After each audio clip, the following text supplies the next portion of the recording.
So if we look at Sir Richard Branson, he wants to start an airline. Okay. Now to start the airline, you need a jumbo 747 that costs like 150 million. The plane, right? That's some serious money.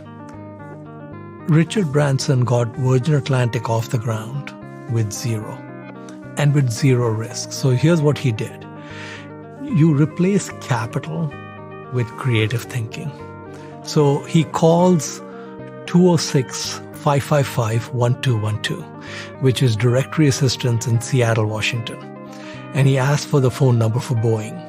Okay, so he calls the main Boeing switchboard. Boeing sold the planes, right? Yeah, Boeing makes the 747. So he calls the main switchboard of Boeing, giant, huge company, and says, I'd like to lease a jumbo. And they hang up on him. Okay? He calls about 30 times and they keep hanging up.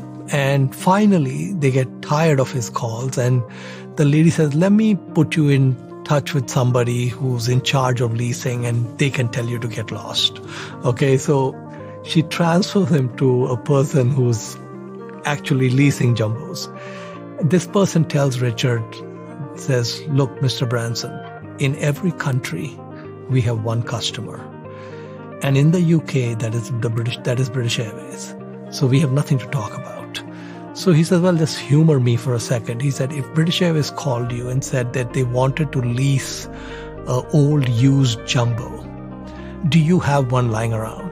So the guy said, as a matter of fact, we do, but that's academic. He said, well, what would you lease it to British Airways for? Just since we're having a conversation. What ended up happening is Boeing leased him that jumbo. And the reason they leased him the jumbo is they had one just sitting around. So they didn't really have any risk because they said the moment the guy doesn't make any payments, we're going to pull the plane, right?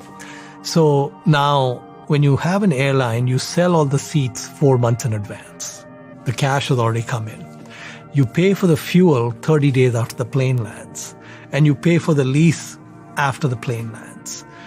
You don't need any capital. Virgin Atlantic got off the ground with zero capital. Okay, now if you can start an airline which needs a jumbo with zero capital, you can start any business with zero capital. Okay?